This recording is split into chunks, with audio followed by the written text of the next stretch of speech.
السلام عليكم ومرحبا بكم في فيديو جديد كما العادة.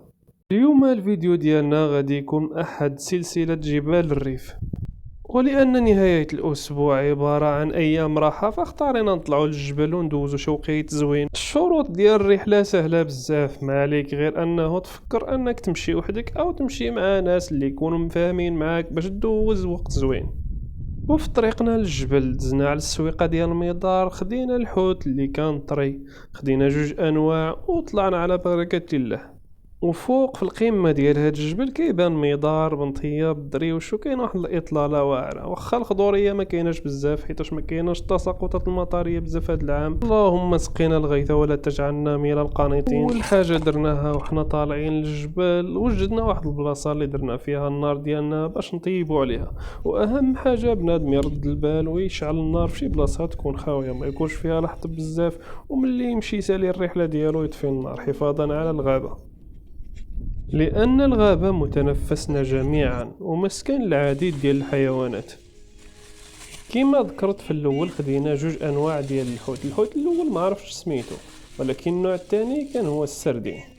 خدينا شوية القزبر والبصلة والفلفلة ومطيشة باش نديرو بها الشلاضة. راني عارف بلي انني خسرت وانت عييتي تحملي، والله غالب الصحة مانيش ودي شي السلام عليكم خويا يوسف، غادي نديرو معك واحد الفيديو. وعليكم غادي نقدم لنا هذه الشوره، تشرح لنا شويه على هذا السردين. مرحبا خويا، مرحبا خويا. تفضل خويا يوسف. هاد السردين يلاه قلعناه مع الصباح من بويا فار وجبناه ديريكت جا في السكه الحديديه. نعم. ها السيبوراك انايا جبتو حتى للمغرب. اللمسه الاخيره هي كل شيء هنا في الدنيا. نعم سيدي، شوف الشوايه كي دايره. نعرف شوف البوراك جبتو طيب لي خاص. بوراك. ها السردين كيرجعوك العمر.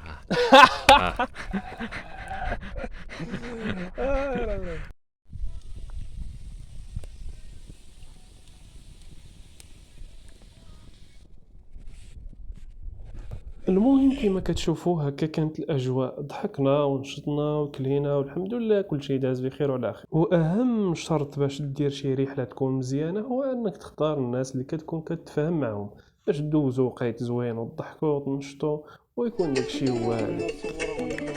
ما تبخلوش علينا بالدعم ديالكم. تلاقاو في فيديو جديد والسلام عليكم.